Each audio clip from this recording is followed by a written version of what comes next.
Sekalian yang sudah berbakti dengan kami di Jemaat Fisdak pada hari Sabat tanggal 16 Januari. Tanggal 16 Januari tahun 2021. Sabat yang ketiga di tahun yang baru. Dan penyertaan surga sudah begitu nyata menghadapi di Amerika Serikat saat ini musim yang dingin. Dan dengan banyak hal yang sedang terjadi di Amerika Serikat, Tuhan tetap menuntun kita umat-umatnya untuk dapat berbakti pada sabat ini. Saya ingin mengucapkan terima kasih yang secara khusus kepada Saudara Pendeta Muda Tulus tadi katakan Sri Kandi Fisdak ya. Ibu-ibu di Jemaat Fisdak, saya ingin mengucapkan terima kasih, puji Tuhan bagi Ibu Ketua Olha Tila Armandagi, bagi Ibu Lucy Lalaki Soputan, bagi Ibu Jini atau Saudari Jini Nainggolan, Sainsola dan sebagai pengacara juga ada yang memimpin acara Sekolah Sabat, Ibu Silvana Masih Londa. Kami puji Tuhan atas talenta-talenta yang Tuhan sudah berikan. Mungkin tidak banyak di antara kita yang pernah mungkin melihat mereka berada di depan, ya. Kecuali mungkin beberapa di antara mereka, tapi tidak semua. Tapi puji Tuhan, sabat ini kita dapat melihat bagaimana Tuhan telah menuntun mereka, memberikan kekuatan untuk dapat memimpin di acara pelajaran sekolah sabat kita. Terima kasih juga kepada semua yang sudah mengambil bagian dengan mengirimkan lagu-lagu pujian, dan untuk saat ini kita akan berbakti bersama dengan di dalam acara mendengarkan firman Tuhan bersama, dan saya ingin mengundang kita semua untuk satu di dalam doa. Bapa yang menukasi dalam takhta kerajaan surga, pada hari Sabat yang indah dan suci ini Tuhan, kami datang kepadamu mengucap syukur atas segala penyertaan surga yang sudah menjadi bagian kami. Kekuatan surga yang sudah menyertai kehidupan kami menghadapi tantangan-tantangan kehidupan, dan kami hanya melihat bagaimana penyertaan itu sudah menjadi bagian kami di sepanjang minggu, dan kami telah tiba di hari Sabat yang indah dan suci ini. Pimpinlah ibadah kami pada saat ini Tuhan, biarlah berkat-Mu sajalah yang akan dinyatakan dan menjadi nyata dalam kehidupan kami. Biarlah kami dapat selalu berusaha untuk dengan kekuatan yang hanya datang daripada-Mu untuk selalu berjalan bersama-sama dengan Engkau. Terima kasih Tuhan, terima kasih. Inilah doa dan permohonan yang hamba bawa dalam nama Yesus, Juru Selamat dan Penebus kami. Amin. Pada hari Sabat ini kita memasuki pembahasan yang ke-11 daripada tema ataupun seri khotbah kita, kehidupan yang dipimpin. Kehidupan yang dipimpin. Ini ke-11, dan seperti pesawat yang sedang terbang, maka pesawat itu sekarang akan sudah akan mendarat, ya.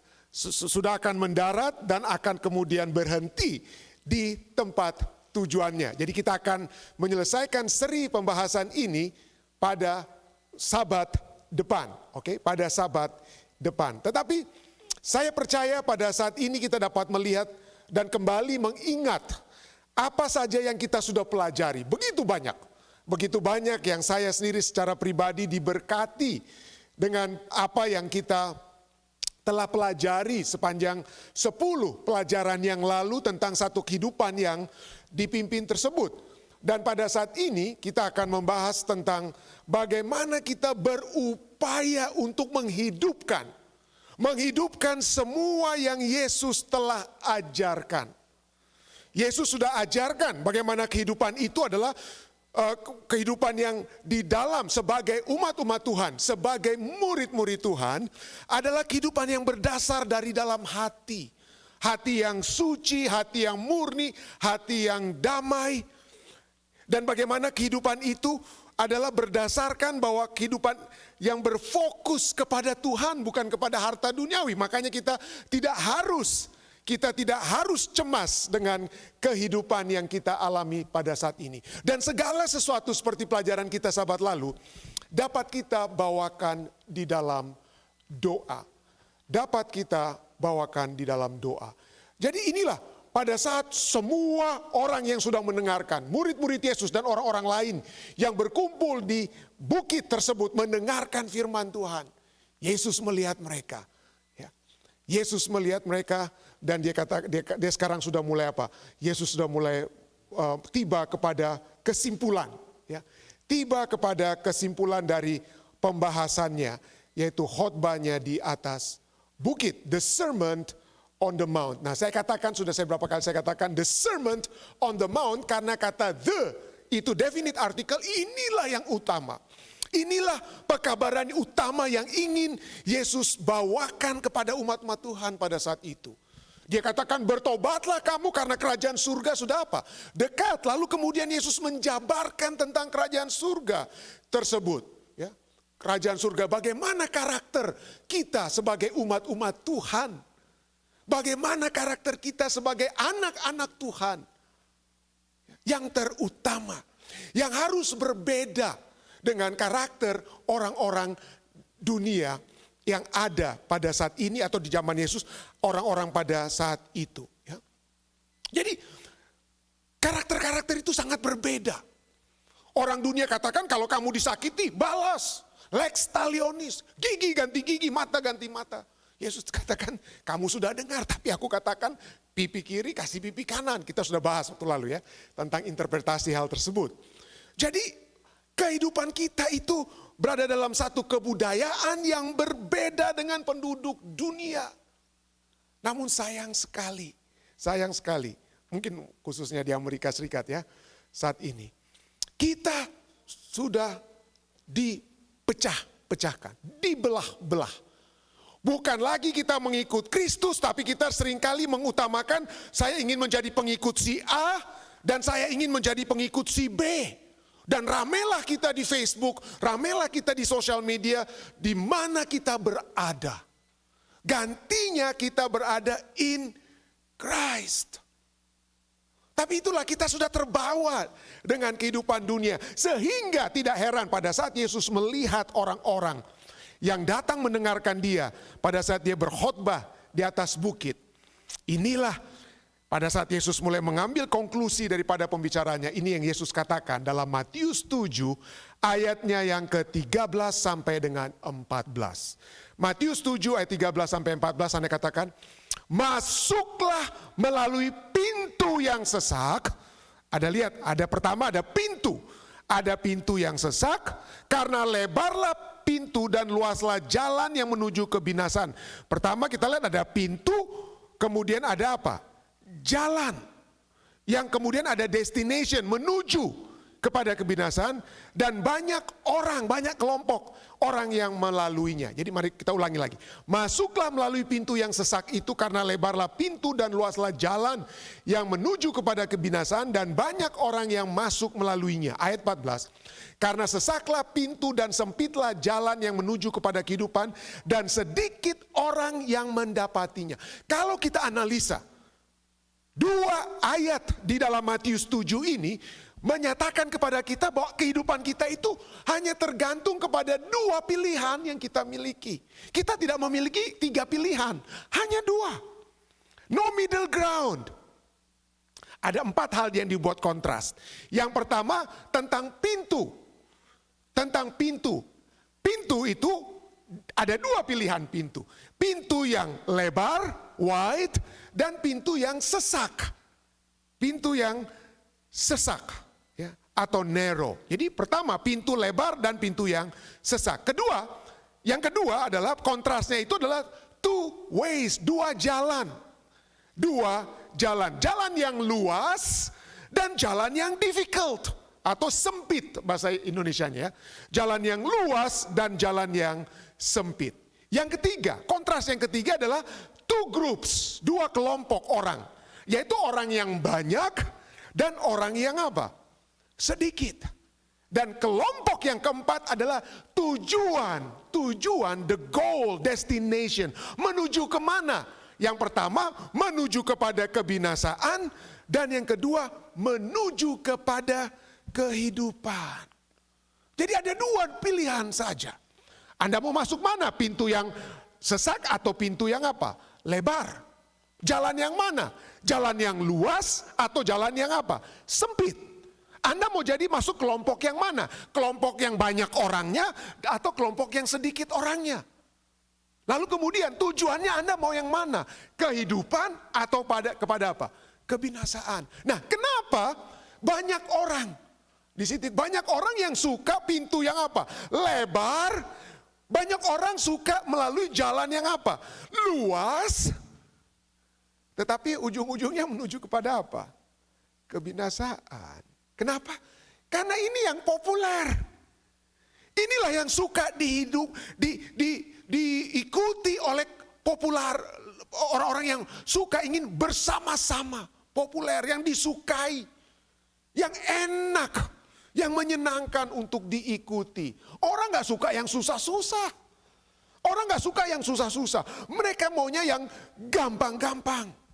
Ya, gampang-gampang. Tapi di sini kita katakan, kita harus memilih. Kita harus memilih. Kita tidak bisa katakan, oh karena saya anak pendeta Alex Rantung, maka pasti saya akan masuk kepada kehidupan. Tidak. Saya harus memilih pintu mana yang saya mau lewati, jalan mana yang saya mau lewati. Kelompok mana yang saya mau ikuti, tujuan mana yang akan saya tujui. Bukan karena ayah saya pendeta, bukan karena kakek saya juga pendeta. Tidak ada hubungannya dengan siapa saya dari kelahiran saya. Ya. Tetapi pilihan-pilihan yang harus kita buat. Dan pilihan-pilihan itu adalah pilihan yang sukar, dengan kata lain ya. Nah, kalau kita lihat Matius 7 ayat 13 sampai 14, itu kemudian adalah dapat menjadi satu tema yang berapa kali Yesus ulang-ulangi. Salah satu yang Yesus ulangi, satu kali yang Yesus ulangi, terdapat dalam Lukas 13 ayat 23 sampai dengan 24. Kalau dari Matius 7, Yesus bilang apa? Perintah Yesus, masuklah. Yesus memberikan perintah, Yesus bukan memberikan silakan masuk ya, atau ya pilih apa. Tidak, ini perintah, masuklah. Tapi coba kita lihat, di Lukas 13, 23 sampai 24 itu bukan lagi masuklah, tapi ada kata yang lebih hebat lagi. Apa di situ dikatakan? Lukas 13 ayat 23-24 sana dikatakan, dan ada seorang yang berkata kepada Yesus ya, Tuhan, sedikit sajakah orang yang diselamatkan? Jawab Yesus kepada orang-orang di situ, berjuanglah untuk masuk melalui pintu yang sesak itu. Kalau di dalam Matius 7 ayat 13, masuklah melalui pintu yang sesak, masuklah. Tapi dalam Lukas Yesus katakan apa? Berjuang. Berjuang. Kenapa? Kalau Anda dengar kata berjuang, apa arti? Kata berjuang dari bahasa Grikanya di sini adalah seperti seorang atlet. Atlet yang berjuang, kerja keras, berkeringat untuk dapat apa? Menjadi yang pemenang di Olimpiade, seperti begitu ya. Dengan kata lain, itu bukan hanya Anda lagi mimpi untuk ikut Olimpiade, lalu pas Anda bangun, Anda langsung berada di arena Olimpiade, lalu Anda lari dan Anda menang. Oh enggak bisa begitu. Harus Anda latihan setiap hari, seumur hidup, latihan supaya masuk di Olimpiade. Harus mengambil keputusan, tekad bulat. Sama seperti saya dulu, saya pernah 2 tahun ya terikat kontrak dengan gym membership. Saya pikir kalau saya sudah punya gym membership, waduh saya akan apa ya, saya akan sehat. Waduh 2 tahun saya bayar-bayar saudara-saudara, mungkin saya masuk di gym itu hanya 10 kali. Kurang tekad saya. We must have determination ya. Itu tidak otomatis Anda punya gym membership, Anda langsung sehat. Tidak. Setiap hari kalau bisa saya harus masuk, harus exercise. Demikian juga ya. Kita dalam menjadi murid-murid Yesus, untuk menjadi pengikut Tuhan, kita harus berjuang. Oke, berjuang. Dan pada saat kita olahraga, berjuang, ataupun kerja keras, itu seakan-akan tidak enak. Kenapa? Itu tidak populer. Tidak populer untuk berjuang. Orang maunya yang enak-enak saja. Oh apa buktinya pendeta orang suka enak? Anda tahu kenapa Amazon di Amerika Serikat ini ya. Amazon itu di masa pandemik berlipat ganda mereka keuntungannya. perusahaan-perusahaan lain bangkrut, Amazon itu waduh hebat sekali. Kenapa? Karena bukan hanya zaman pandemik, sebelum pandemik pun Amazon itu sudah naik. Kenapa orang-orang suka berbelanja di Amazon? Kenapa? Karena Amazon membuat Anda sangat convenient. Tidak perlu lagi ke toko, putar-putar, mau cari bahan, Anda tinggal di tempat Anda. Dan bukan hanya convenient yang menyebabkan Amazon itu hebat. Apa? Anda dilayani bagaikan raja. Kalau Anda pergi ke toko, Anda harus pergi lihat Anda seperti apa ya, seperti pesuruh-pesuruh. Tapi kalau Anda pesan melalui Amazon, Anda cuma lihat di komputer, tek tek tek, saya mau barang ini, tek tek, datang barangnya di depan pintu rumah Anda. Enak, convenience, tidak perlu kerja keras, tidak perlu susah payah. Datang, Anda diperlakukan bagaikan raja dan ratu. Barang-barang yang Anda ingini, barang-barang yang Anda butuhkan, ada di suap di depan Anda. Kalau perlu, mungkin satu saat mungkin Amazon yang buka bungkusnya, lalu kasih kepada Anda, supaya Anda lebih senang, karena dilayani. Easy and convenient. We all love easy life, and we don't want to have hard life. Siapa yang suka hidup yang susah? Siapa yang suka hidup susah? Banyak orang masih mimpi untuk menang lotre. Karena pikir-pikir hidupnya gampang kalau menang lotre. Tetapi ayat ini katakan apa? Berjuanglah untuk masuk melalui pintu yang sesat. Kehidupan kekristenan itu, ya, kita harus jujur, itu tidak apa? Tidak ringan. Seringkali Anda ditantang, Anda, ini makanannya ini enak. Kok kalian tidak mau? Tidak mau makan ini paling enak. Atau mungkin hari Sabat. Hari Sabat di Amerika itu kalau kita overtime dibayar 1,5 kali. Di situ kita bisa dapat lebih banyak uang. Sukar hidup seperti orang Kristen yang sesuai dengan firman Tuhan. Gak bisa makan enak, gak bisa kerja hari Sabat. Tawaran-tawaran dunia begitu banyak enak. Dunia menawarkan, seks bebas. Enak, kenapa enak? Itu lihat artis-artis Hollywood.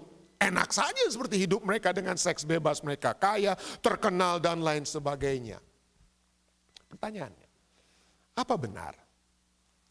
Apa benar kehidupan tanpa Yesus adalah kehidupan yang enak? Ya, kehidupan tanpa Yesus adalah kehidupan yang enak. Apa benar? Apakah hidup kesenangan jangka pendek menuntun kepada kebahagiaan jangka panjang?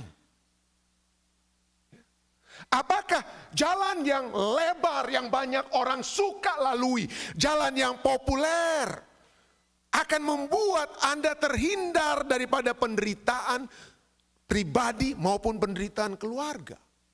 Saya tahu banyak orang yang menerima tawaran dunia, ya, tawaran-tawaran dunia, kehidupan bebas seperti dunia, populer. Ya, banyak uangnya, banyak pacarnya, banyak istri simpanannya, tapi apa akibatnya ujung-ujungnya?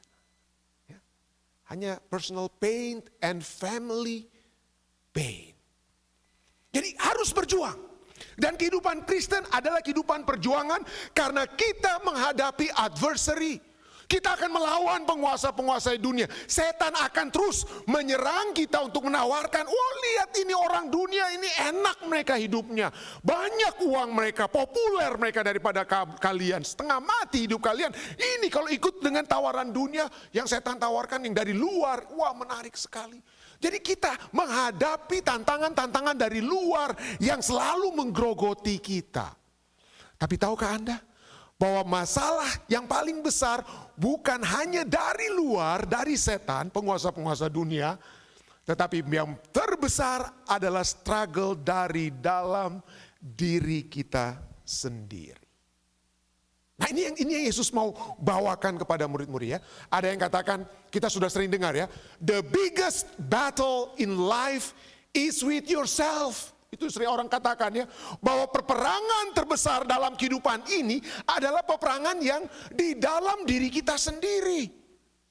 di dalam diri kita sendiri. Rasul Paulus saja seorang rasul berkata dalam Roma 7 ayat 15, sebab apa yang aku perbuat, aku tidak tahu. Karena bukan apa yang aku kehendaki yang aku perbuat, tetapi apa yang aku benci, itulah yang aku buat. Kita tahu mana yang baik, kita tahu mana yang benar, tapi kita seringkali tidak lakukan itu. Rasul Paulus merasakan pertentangan di dalam dirinya. Saya dan saudara merasakan pertentangan itu. Itulah sebabnya kita seringkali jatuh bangun dari kehidupan kita, dalam kehidupan kita. Ya. Mungkin hanya Tuhan yang tahu saya jatuh bangun. Atau mungkin hanya istri saya yang tahu saya jatuh bangun. Ya. But we all struggle, and the biggest battle is within ourselves. Bagaimana caranya kita mengalahkan? Bagaimanakah kita caranya mengalahkan pertentangan besar yang ada di dalam diri kita? Kita tahu yang baik, yang Tuhan inginkan, tapi kita tidak buat. Apa yang harus kita buat? Oh, Martin Luther tahu apa yang dia buat sebelum adanya reformasi. Apa yang Martin Luther buat? Dia pergi ke St. Peter Basilica. Ya, dia naik tangga itu yang batu-batu yang katanya waktu Yesus menghadap Pilatus dalam keadaan berdarah, itulah batu-batu di mana ada ceceran darah Yesus, lalu batu-batu itu kemudian diangkat di Saint Peter Basilica di Vatikan, dan batu itulah yang menjadi tangga yang disebut dengan Scala Sancta. Dan Martin Luther pada saat zaman dulu, pada saat dia ingin menghilangkan pergumulannya, ingin berjuang untuk menjadi benar, yang dia lakukan adalah dia berlutut dan naik tangga tersebut. Dia lutut, naik tangga sampai ke atas sambil berlutut. Sambil berlutut. Apakah ini perjuangan kita untuk memperoleh kemenangan? Di banyak tempat di dunia pada saat Holy Week, Semana Santa di Spain atau Holy Week di Filipina, orang-orang menyakiti diri mereka atau mengangkat beban yang berat. Inilah perjuangan iman, karena mereka merasa setelah mereka mencabik-cabik badan mereka sampai berdarah, wow, we have struggled, we have strived. Kita telah berjuang untuk masuk ke dalam pintu yang kecil. Apakah ini perjuangan kita? Apakah ini perjuangan iman kita? Apakah keselamatan kita oleh sebab apa yang saya lakukan terhadap tubuh saya? Apakah keselamatan kita itu tergantung kepada apa yang kita buat supaya kita selamat? Seakan-akan ya. Apa buktinya pendeta? Oh, baca Filipi 2 ayat 12. Seakan-akan kita harus berjuang, berusaha. Filipi 2 ayat 12, Rasul Paulus berkata, hai saudara-saudaraku yang kekasih, kamu senantiasa taat, karena itu Rasul Paulus katakan apa? Tetaplah kerjakan keselamatanmu. Waduh, kerjakan keselamatanmu. Pendeta Rantung khotbah terus setiap Sabat. Bayar perpuluhan pendeta. Supaya keselamatan pendeta itu terus-menerus dikerjakan. Kerjakan keselamatanmu dengan takut dan gentar. Bukan saja seperti waktu aku masih hadir, kata Rasul Paulus kepada jemaat di Filipi. Tetapi bukan hanya kamu setia mengerjakan keselamatanmu saat aku bersama-sama kamu.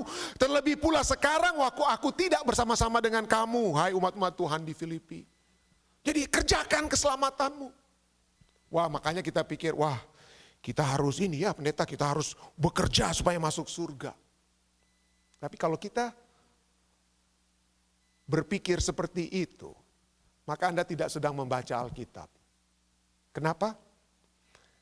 Karena Anda hanya membaca satu ayat. Saya kalau hanya berhenti di sini, saya hanya membaca satu ayat dan kita tidak melihat keseluruhannya.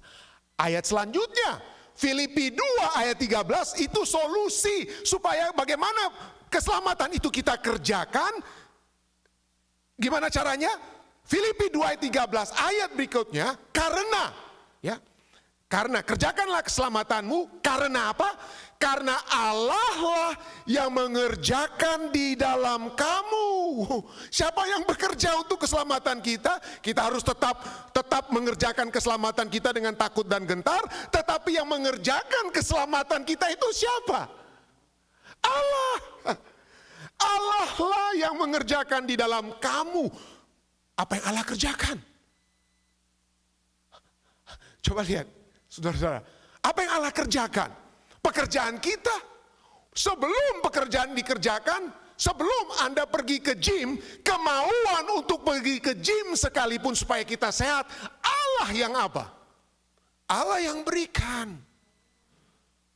Allah lah yang mengerjakan dalam kamu baik kemauan maupun pekerjaan. Jadi bukan hanya kita pikir, wah yang penting saya mau pendeta ya, saya mau, nanti Allah yang bekerja.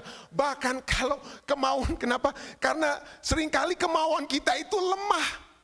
Seperti kita mau bangun pagi untuk berdoa, kemauannya besar tapi seringkali hilang kemauan tersebut. Pada saat itu kemauan sekalipun harus kita minta supaya Tuhan mengerjakan kemauan tersebut. Mengerjakan kemauan tersebut. Siapa yang bekerja untuk kita? Allah. Pekerjaan saya hanyalah apa? Kalau kita hubungkan itu, membiarkan Allah untuk bekerja di dalam kemauan kita. Tapi itulah, Anda tahu kenapa sangat sukar. Makanya saya katakan tadi seringkali jadi orang Kristen itu, kenapa kayak sukar ya? Itu bukan karena ada tantangan, tidak. Pikulah kuk, ya Yesus juga katakan ya kepada kita, pikulah kuk yang kutanggung. Karena kuk itu apa Yesus katakan? Ringan, ya kan? Ringan. Tidak dikatakan berat. 1 Korintus 10 ayat 13 katakan bahwa pencobaan-pencobaan yang datang kepada kita itu bukan pencobaan yang berat yang melebihi apa? Kekuatan kita. Kalau demikian apa yang beratnya? Yang beratnya adalah kita tidak membiarkan kuk itu kita lempar kepada Tuhan. Kita suka seperti Raja Ahaz. Pelajaran sekolah sahabat kita, apa yang Raja Ahaz buat?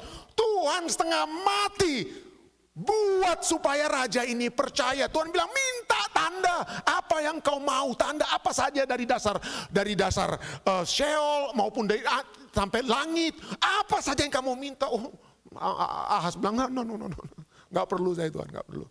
Saya lebih percaya kepada Tiglat-Pileser daripada Tuhan. Kenapa? Tiglat-Pileser dia bisa lihat, Tuhan dia nggak bisa lihat. Hanya mungkin melalui Nabi Yesaya firman Tuhan itu muncul. Tapi itulah manusia, popular culture kita. Kita lihat orang banyak, mob mentality. Wah orang-orang pergi ke arah ini, pergi ke Washington DC. Wah kita semua ikut, mob mentality. Kita ikut, orang banyak apa yang populer mereka buat. Iya kan? Dan Ahaz itu yang dia buat. Tuhan sudah katakan percaya supaya kamu teguh. Jaya, teguh jaya, aman, percaya, aman, amin. Teguh jaya, aman, amin. Dia nggak mau. Itulah masalahnya. Difficulties-nya bukan karena beban kita berat, difficulties-nya adalah lempar beban itu kepada Tuhan. Ya. Serahkanlah, Tuhan katakan, serahkanlah segala khawatirmu kepadaku. Ya. Dan inilah perjuangan kita itu bukan yang beratnya itu apa? Percaya. Dan ini Rasul Paulus katakan ya. Rasul Paulus katakan bahwa peperangan kita itu adalah apa? Bukan dengan kesukaran hidup, bukan karena saya sakit. Bukan karena saya tidak betul, itu masalah. Tapi itu bukan kesukaran yang terbesar, bukan the great battle that we fight.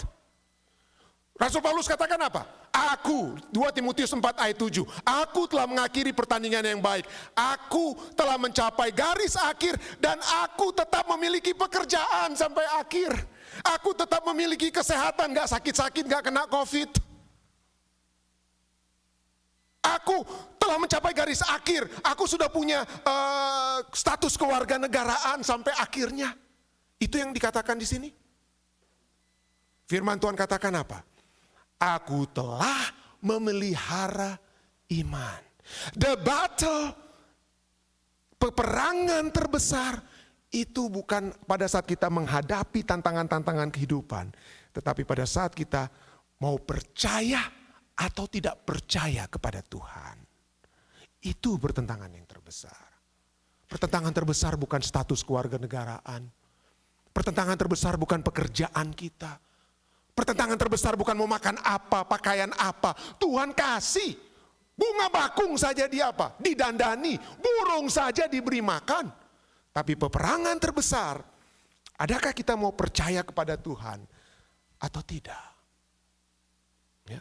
Let God do the work. Tapi kita seperti as, kita yang mau apa? Kita yang mau ribut kiri kanan, gantinya apa? Ya. Pada saat ada masalah, Filipi 2:13, karena Allah lah yang mengerjakan dalam kamu baik kemauan maupun pekerjaan menurut kerelaannya. Dan ini adalah gambaran, kita sudah bahas pelajaran sahabat lalu ya. Biarkan Allah, bawakan kepada Allah, serahkan kepada Allah, percaya dia akan berikan jalan keluar. Biar Allah yang pusing, jangan Anda yang terpusing-pusing terus. Tapi orang manusia dari zaman dulu ya, pada saat bangsa Israel keluar dari Mesir, berkatalah mereka, wah Musa, kenapa kamu mau kasih kami mati di sini? Lihat itu tentara Mesir kejar kita. Gimana dong Musa? Gimana? Lebih baik kita mati di Mesir daripada di padang gurun. Lalu apa yang Musa katakan dalam Keluaran 14, 13, 14? Jangan takut. Jangan takut, berdirilah tetap. Dan lihatlah keselamatan dari Tuhan yang akan diberikannya hari ini kepadamu. Ayat 14. Tuhan akan berperang untuk kamu dan kamu apa? Harus ribut-ribut. Itu yang Tuhan bilang.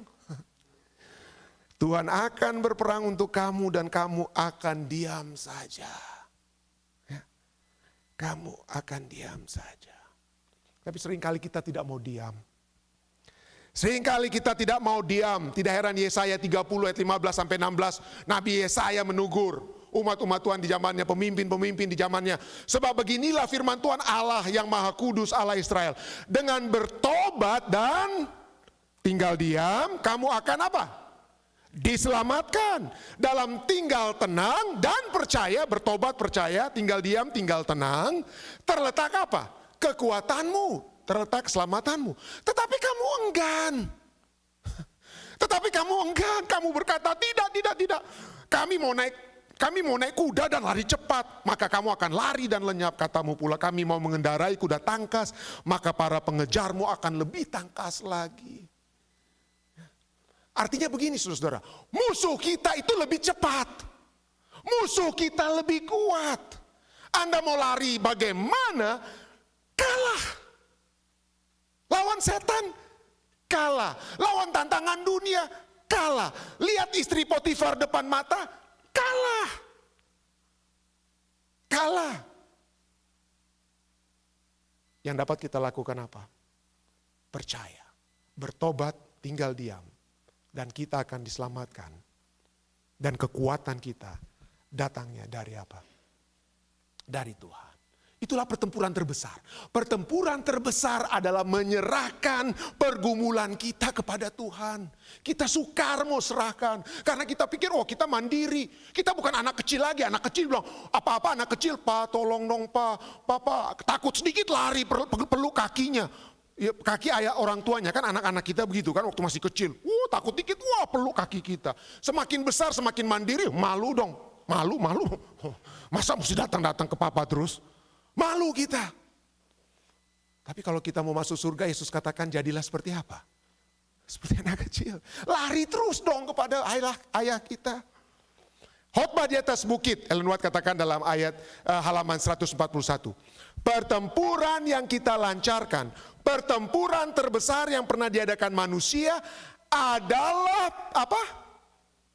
Penyerahan diri kepada kehendak Allah. Pertempuran terbesar bukan pada saat pacar kita putuskan kita. Bukan pada saat kita mungkin tak bagaimana bercerai. Itu bukan pertempuran terbesar. Tapi pertempuran terbesar adalah penyerahan diri kepada kehendak Allah. Penyerahan hati kepada kedaulatan kasih.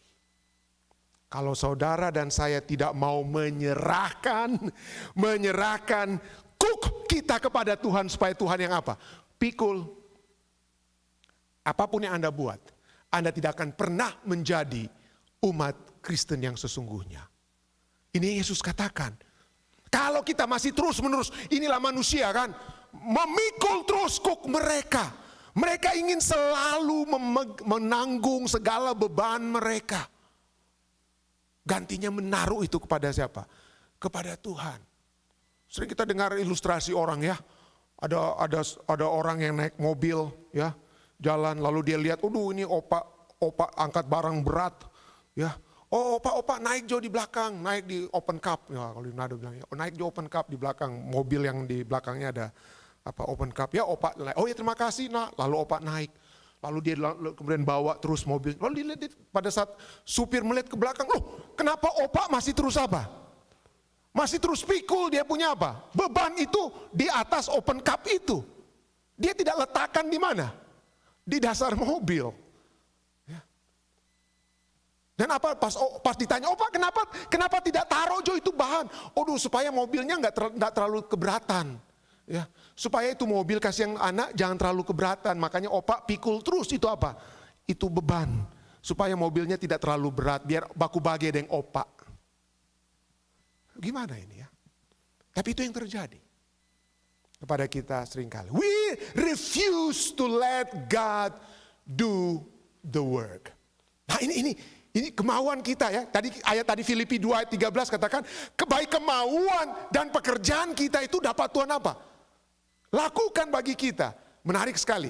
Khotbah di atas bukit halaman 143. Tolong dihafal kalau bisa ya. Statement ini tolong Anda hafal. Khotbah di atas bukit halaman 143. Halaman 143. Kita harus apa? Willing. Mau untuk dijadikan mau. Khotbah di atas bukit katakan apa? Sekalipun dapat dipaksakan kepadamu berapa kali lipat? Ratusan kali lipat kehebatan pengaruh Roh Kudus, itu tidak akan membuatmu menjadi seorang Kristen, seorang warga kerajaan yang layak untuk surga. Jadi dengan kata lain begini, sekalipun Roh Kudus usahakan ratusan kali lipat untuk membuat kita jadi orang Kristen, kalau Anda tidak mau, Anda tidak akan jadi orang Kristen. Kenapa? Harus kita memiliki kehendak. Harus kita iakan. Ya. Kalau tidak, biar kita naik di open cup yang terbaru, di truk yang terbaru, ya, di airplane atau apapun, tapi kita terus-menerus menanggung, angkat terus beban kita tersebut, maka kita tidak akan pernah bebas daripada beban. Benteng setan, ayat ini katakan benteng setan tidak akan rubuh. Kehendak harus dibenamkan pada kehendak Allah. Anda tidak dapat melalui diri Anda sendiri untuk membawa tujuan, keinginan, dan kecenderungan Anda untuk tunduk pada kehendak Tuhan. Tetapi jika Anda mau untuk dijadikan mau, ini katanya, mau untuk dijadikan apa? Mau. Ada niat enggak? Mungkin Anda tidak ada niat, tapi Anda berdoa, Tuhan, saya lemah, niat saya pun bahkan kurang. Tumbuhkanlah niat kepada saya Tuhan untuk menjadi umat-Mu yang dipimpin. Apabila kita mau untuk menjadikan mau kita, mau untuk dijadikan mau, willing to be made willing, Allah akan menyelesaikan pekerjaan itu bagimu. Ya. Willing to be made willing. Itulah sebabnya ayat katakan apa tadi? Berjuanglah untuk masuk melalui pintu yang sesak. Yesus bilang, berjuangnya untuk apa? Ego kita. Ego kita untuk lari kepada orang tua. Saya udah tua pendeta, masa saya mau lari kepada orang tua saya? Ego itu hilangkan. Lari kepada Tuhan. Lari. Lari. Pada saat kita lari berjuang itu, maka kita memasuki pintu yang apa? Sesak tersebut. Kenapa? Karena keinginan dan bahkan pekerjaan kita itu sendiri akan dikerjakan Allah. Allah yang mengerjakan dalam kamu baik kemauan maupun pekerjaan menurut kerelaannya. Jadi kehidupan yang dipimpin. Kehidupan yang dipimpin adalah kita berjuang untuk menyerahkan kemauan kita untuk menjadi murid ke tangan Yesus.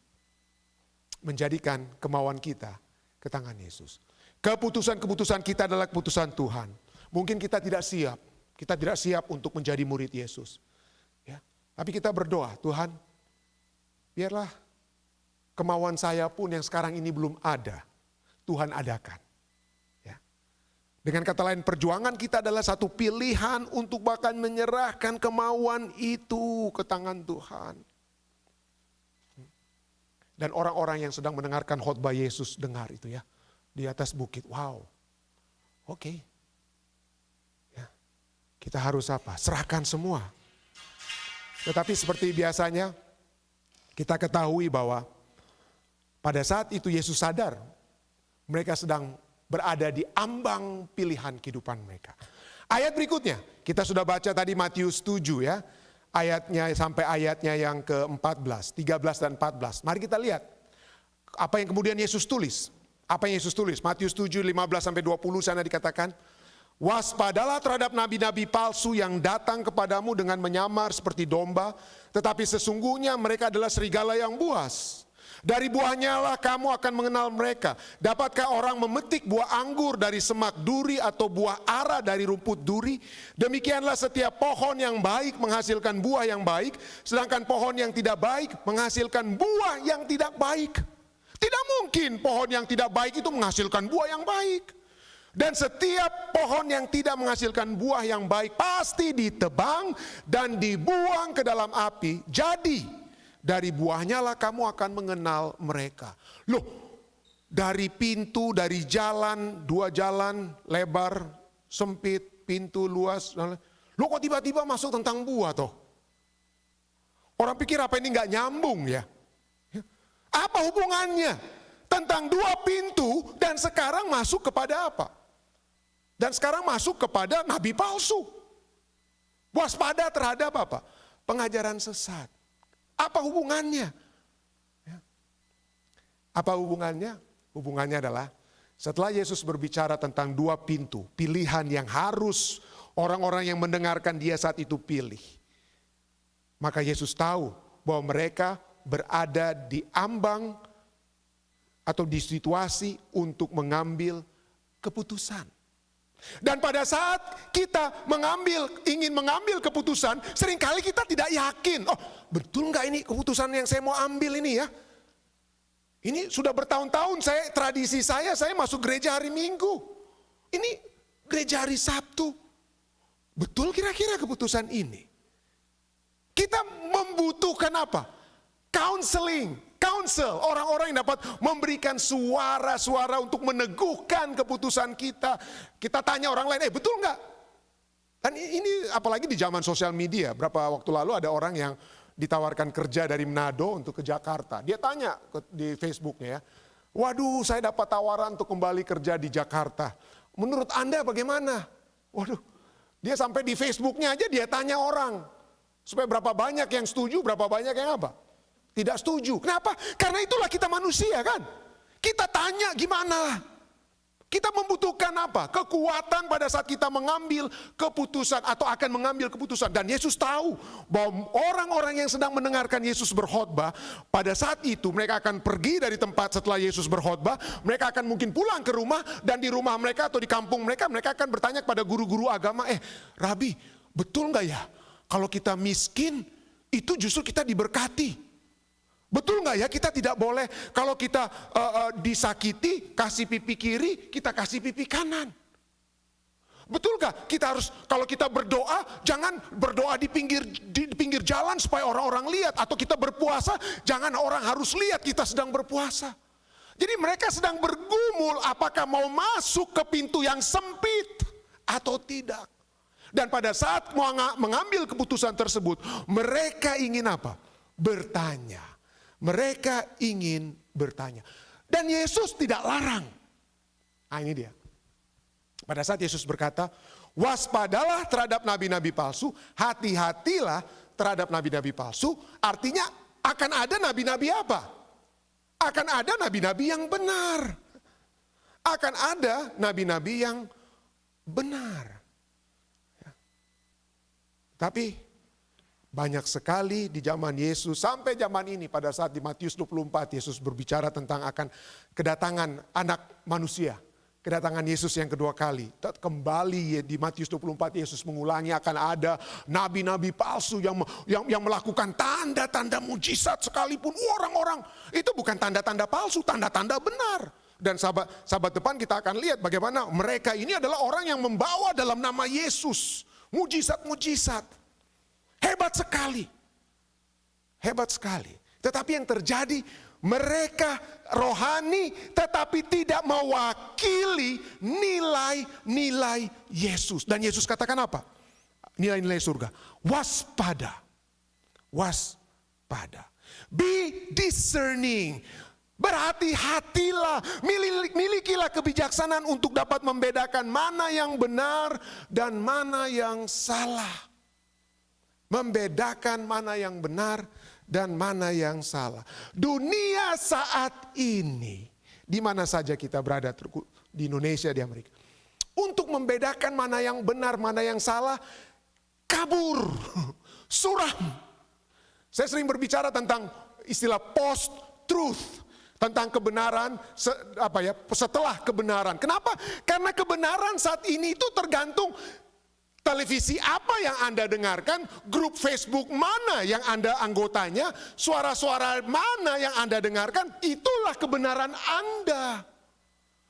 Itulah kebenaran Anda. Jadi kebenaran itu adalah kita pertama-tama, kita mendengarkan yang mana kita suka dengarkan. Dan suara-suara yang ingin didengar itu banyak. Dan di dalam dunia saat ini, kebenaran itu seringkali orang tidak katakan hitam putih lagi, ada apa? Oh ini yang terjadi. Oh belum tentu. Misalnya waktu lalu salah satu hal yang dilakukan adalah bahwa pada saat ada satu kebenaran, lalu kebenaran itu dapat seakan-akan diragukan, maka orang akan apa? Memilih kebenaran bagi diri mereka sendiri. Global warming misalnya. Ya, global warming, bumi yang memanas ya. Global warming, ada saintis-saintis banyak mungkin bilang, wah ini terjadi, betul-betul terjadi. Tapi ada satu saintis saja yang dibiayai oleh oil company, perusahaan-perusahaan minyak, mereka bilang, enggak lah, global warming ini bukan karena kita ambil minyak bumi dari dalam bumi, itu karena matahari aja yang semakin panas dan lain sebagainya, research baru. Dibuatlah apa? Saingan research. Jadi orang apa? Yang benar yang mana ya? A atau B? Tergantung gimana kita mau memihak. Karena seakan-akan ada dua suara. Dua suara. Berapa hari lalu, saya kebetulan sekali pas saya buka untuk ke Messenger untuk lihat kalau ada message kepada saya, tapi saya masuk dulu ke Facebook. Ada sahabat saya, dia sedang berdiskusi dengan sahabat yang lain. Lalu sahabat ini katakan, saya tidak mau lagi stasiun televisi ini, saya tidak mau dengar lagi. Saya tidak mau dengar. Yang saya mau dengar ini hanya ini, stasiun televisi ini. Tapi itu yang terjadi di Amerika kan. Kita terbagi-bagi karena apa yang kita mau dengar itu yang kita pilih. Dan disitulah kita anggap itulah kebenaran kita. Dan akibatnya di Amerika sekarang kita terbagi-bagi. Yang mau dengar misalnya yang mau dengar CNN, ABC, mereka katakan in Biden we trust. Tapi bagi yang lainnya mungkin OAN, Newsmax, mereka katakan in Trump we trust. In Trump we trust. Terbagi-bagi karena dari mana? Lupa Amerika ini moto utamanya yang ada di setiap uang itu apa? In God we trust. Tapi yang terjadi saat ini yang saya sangat sedih yang saya lihat. Begitu hebatnya sampai umat-umat Tuhan terbagi-bagi. Umat-umat Tuhan di mana saja terbagi-bagi. Pengikut si A atau B. Partai Republik atau Demokrat. In Trump or in Biden, we forgot that we, first of all, in Christ. We are in Christ. Tetapi yang terjadi sekarang umat-umat Tuhan di Amerika, sudah bukan lagi in Christ-nya itu tidak ada. Tidak ada. Begitu banyak suara. Begitu banyak popular culture, jalan yang lebar yang menawarkan kepada kita suara-suara untuk panggil kita. Dengar saya, ikut saya, ini kebenaran saya, ini kebenaran kita bersama. Ikut jalan ini, enggak, ikut jalan ini yang harus kita lalui. Jalan mana yang harus kita lalui? Kita harus memiliki, kalau kita ingin memusatkan pikiran kita kepada in Christ, di dalam Kristus, maka kita harus berhati-hati. Kita harus berhati-hati. Kita harus memiliki kebijaksanaan untuk melihat kebenaran. Dari mana kita tahu kebenaran itu? Bukan dari stasiun televisi, bukan dari Facebook group, bukan dari ini dan itu, tetapi pertama-tama sumber kebenaran itu adalah apa? Firman Tuhan. Firman Tuhan. Yesaya 8 ayat 20 katakan, carilah pengajaran dan kesaksian. Bahasa Inggrisnya, to the law and to the testimony. Pada saat orang-orang di zaman Alkitab berbicara tentang the law and testimony, mereka berbicara tentang Alkitab. Ya. Pengajaran dan kesaksian itu adalah firman Tuhan. Carilah firman Tuhan. Siapa yang tidak berbicara sesuai dengan perkataan itu, maka baginya tidak terbit fajar. There is no light in them. Apa yang firman Tuhan katakan? Ya. Apa yang firman Tuhan katakan? Kita harus hantam orang lain oleh sebab mereka berbeda pendapat dengan kita? Atau kita harus apa ya? Sikat mereka. Karena mereka tidak sesuai dengan apa yang saya pikirkan. Apa itu firman Tuhan? Ajarkan demikian. Yang kedua, apakah kita memiliki hati yang terbuka untuk mendengarkan firman Tuhan? Jemaat di Berea, orang-orang Kristen di Berea, adalah orang yang berhati-hati. Berbeda mereka dengan orang-orang di Tesalonika. Dan inilah yang Rasul Paulus katakan yang menyebabkan mereka berbeda dengan orang di Tesalonika. Kisah 17. Ya, Kisah 17 ayatnya yang ke-11 dan 12. Saya mohon maaf kalau sampai ada tidak sempat tertulis ya. Kisah 17 ayat 11 sampai 12, bukan ayat 8 sampai 20, tidak ya. Kisah 17 ayat 11 sampai 12, di sana Rasul Paulus katakan apa? Ditulis oleh penulis kisah Lukas, dikatakan apa? Orang-orang Yahudi di kota-kota itu, di kota itu di Berea, lebih baik hatinya daripada orang-orang Yahudi di Tesalonika, karena mereka menerima firman itu dengan segala kerelaan hati. Dan bukan hanya mereka rela hati, setiap hari mereka menyelidiki kitab suci untuk mengetahui apakah semuanya itu benar demikian. Menyelidiki apakah semuanya itu benar demikian. Ya. Semua benar demikian. Banyak di antara mereka yang menjadi percaya, juga tidak sedikit di antara perempuan-perempuan terkemuka dan laki-laki apa? Yunani. Jadi pada saat kita berada di mendengar suara-suara popular culture di jalan yang lebar, pintu yang luas, namun ujung-ujungnya menuju kebinasaan. Adakah itu sesuai dengan firman Tuhan yang kita terima dengan hati yang terbuka? Yang ketiga, setelah hati yang terbuka, adakah buah-buah dihasilkan? Adakah kita berbuah? Matius 7 ayat 16-17 katakan apa? Dari buahnya lah kamu akan mengenal mereka. Dapatkah orang memetik buah anggur dari semak duri atau buah ara dari rumput duri? Demikianlah setiap pohon yang baik menghasilkan buah yang baik, sedangkan pohon yang tidak baik menghasilkan buah yang tidak baik. Pertanyaannya, buah apa ini ya? Bagaimana orang tahu saya berbicara berdasarkan firman Tuhan yang dapat Anda terima dengan hati yang terbuka, atau firman Tuhan yang saya bawakan ini dapat kita terima dengan hati yang terbuka? Ada dua dinamik di situ. Pertama, apakah pekabaran, the words Itu berbuah dalam arti menumbuhkan iman saya kepada Tuhan dan membawa saya untuk menuruti Tuhan. Atau mengurangi. Ya. Jadi pada saat kita percaya kepada satu ide yang kita pikir ini yang benar. Ya. Lalu kita post di Facebook. Pertanyaan bagi saya pertama-tama adalah kalau saya mau post atau apa-apa di Facebook. Adakah post saya di Facebook ini menguatkan iman saya kepada Tuhan? Membawa saya untuk lebih menurut Tuhan. Dan yang kedua, bukan hanya perkataan. Yang berbuah dalam kedua adalah bukan perkataan saja, tetapi juga perbuatan. Adakah perbuatan saya? Ini yang paling berat mungkin ya. To walk the talk istilahnya. Adakah perbuatan saya adalah sesuai dengan apa yang saya katakan? Ini paling berat. Adakah saya memiliki buah dalam perbuatan saya? Ini bagi para pendeta ini adalah satu tantangan yang paling berat ya.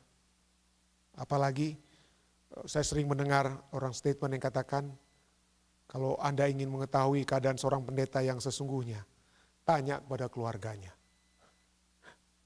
Tanya kepada keluarganya. Jadi itu satu hal yang selalu beratnya itu ya. Tetapi yang saya katakan adalah yang keselamatan ini keselamatan yang saya harus kerjakan. Artinya apa? Untuk walk the talk, maka kemauan dan pekerjaan itu saya serahkan ke Tuhan. Tuhan, saya tidak tahu apakah saya bisa berbuah Tuhan. Engkau yang kerjakan. Serahkan kepada Tuhan. Rasul Paulus saja bergumul ya. Apa artinya? Apakah ini Rasul Paulus berbicara tentang berbuah ya? Banyak kali ya. Di Galatia 5, Rasul Paulus berbicara tentang buah. Ya. Galatia 5 Rasul Paulus berbicara tentang buah, Galatia 5 ayat 22 sampai 25. Tetapi buah roh ialah kasih, sukacita, damai sejahtera, kesabaran, kemurahan, kebaikan, kesetiaan, kelemah lembutan, penguasaan diri. Tidak ada hukum yang menentang hal-hal itu. Barang siapa menjadi milik Kristus, ia telah menyalibkan daging dengan segala hawa nafsu dan keinginannya. Jikalau kita hidup oleh roh, baiklah hidup kita juga dipimpin oleh roh. Waduh, hebat sekali Rasul Paulus tulis ini ya. Galatia 5 ayat 22 sampai dengan 25. Salibkan daging dengan segala hawa nafsu dan keinginannya. Ayat 23. Hasilkan buah roh, kasih, sukacita, damai, sejahtera, kesabaran, kemurahan, kindness. Pada saat saya posting di Facebook, apakah saya memiliki kindness? Saya sering bertanya ya. Karena seringkali kita nafsu ya kalau ada tanya jawab tentang tentang politik, waduh seringkali kita panas dan lain sebagainya. Tapi saya kemudian bertanya, Tuhan, lemah nih tubuh saya nih Tuhan ya. Ada yang katakan, Mark Twain katakan, kindness is a language which the deaf can hear and the blind can see. Kebaikan adalah bahasa yang orang tuli dapat dengar, orang buta dapat lihat. Dari segala hubungan kita dengan orang yang beda pendapat dengan kita, do we have kindness? Do we have kindness? Rasul Paulus kira-kira berhasil enggak ya penuhi ini dia? Rasul Paulus pernah berkata, ada ayat-ayat, saya tidak ada waktu lagi mau cantum. Rasul Paulus katakan, ikutlah aku, contohilah aku. Wah, Anda katakan, waduh Rasul Paulus sudah sempurna ya. Rasul Paulus sudah sempurna, karena dia sudah menyalibkan daging dan segala hawa nafsu dan keinginannya. Makanya dia bilang, ikutlah aku, contohilah aku. Tapi apa sesungguhnya arti daripada Rasul Paulus yang memanggil saudara dan saya, ikutlah aku, contohilah aku. Kalau kita lihat dalam tadi Roma 7, dia katakan yang baik, yang harusnya aku perbuat, aku tidak buat. Yang tidak baik, yang seharusnya tidak dibuat, itu yang aku buat. Artinya di sini, contoh Rasul Paulus adalah dalam segala kelemahan dan kemenangan sekalipun dia selalu mau berbalik kepada Tuhan. Dalam kelemahan sekalipun dia mau datang kepada Tuhan. Di akhir ayat dari Roma 7 dia katakan syukur kepada Tuhan. Pada saat dia berteriak, siapakah yang akan melepaskan aku dari tubuh maut ini? Syukur kepada Yesus. Artinya Contoh Rasul Paulus adalah jujur hubungan kita dengan Tuhan. Kalau Anda lemah, katakan, Tuhan saya lemah, kemauan saya pun tidak baik. Kuasailah kemauan saya.